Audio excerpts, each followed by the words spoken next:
అందరికీ నమస్కారం. మన కథలో ఛానల్ కి స్వాగతం.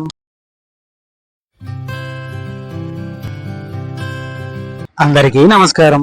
వెల్కమ్ టు మన కథలు ఛానల్.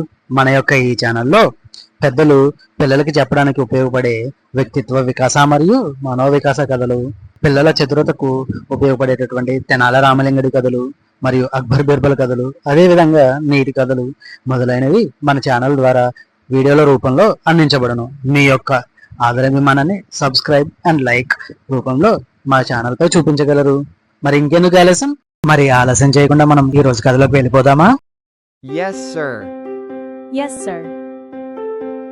ఈ రోజు మనం చెప్పుకోబోయే కథ జీవన మాధుర్యం. తెనాలి రామకృష్ణుడికి పొరుగురిలో తాతారావు అనే స్నేహితుడు ఉన్నాడు.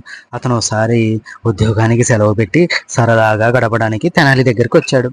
తెనాలి కూడా కొలువుకి సెలవు పెట్టి స్నేహితుణ్ణి రాజభవనానికి, ఉద్యానవనానికి, కోటకి తిప్పాడు. ఊపిరి సలపనివ్వని పనుల నుంచి ఉపశమనం కోసం వాళ్ళిద్దరూ సరస్సు తీరానికి వెళ్ళారు.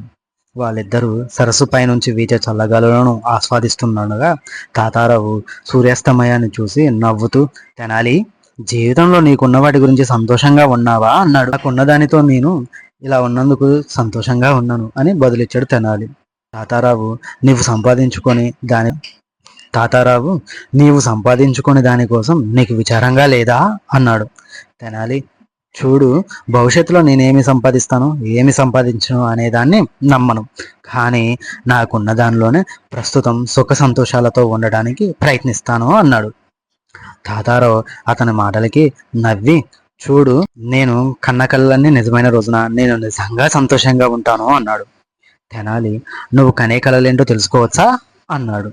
తాతారావు విశాలమైన పంట భూమిని సంపాదించి అందులో చెరుకును పండించాలి, ఓ ఇంటివాన్నయి రత్నాలు లాంటి బిడ్డల్ని కనాలి, ఇంట్లో అడుగులకు మడుగులెత్తే నౌకర్లు ఉండాలి, నేను కోట్లకు కోట్లు సంపాదించి విజయనగరంలోకెల్లా సంపన్న వ్యాపారస్తున్నవ్వాలి అన్నాడు. ఒకవేళ ఇవన్నీ ఏదో ఒక రోజున సంపాదించావనుకో, తర్వాత ఏం చేస్తావు అన్నాడు. తాతారావు, అప్పుడు నేను విశ్రాంతి తీసుకుంటాను. ఈ సరస్సు ఒడ్డుకు వచ్చి పాదాలు సరస్సులో పెట్టి కూర్చొని గోరువెచ్చని ఎండని, చల్లగాలిని ఆస్వాదిస్తాను అన్నాడు. తెనాలి నవ్వుతూ, కానీ మిత్రమా, నువ్వు ఇప్పుడు చేసే పని అదే కదా.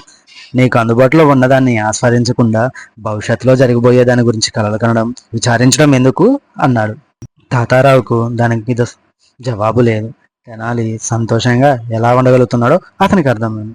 ఇది ఈ రోజు కథ. ఇలాంటి మరిన్ని కథలతో మళ్ళీ మేము ముందుకు వస్తాను. మా యొక్క ఈ కథల ఛానల్ మీకు నచ్చినట్లయితే లైక్ చేయండి, షేర్ చేయండి, సబ్స్క్రైబ్ చేయండి. అదేవిధంగా మీలా మరో నలుగురితో మన ఛానల్ని సబ్స్క్రైబ్ చేయించండి. ధన్యవాదాలు. ఉంటాను మరి.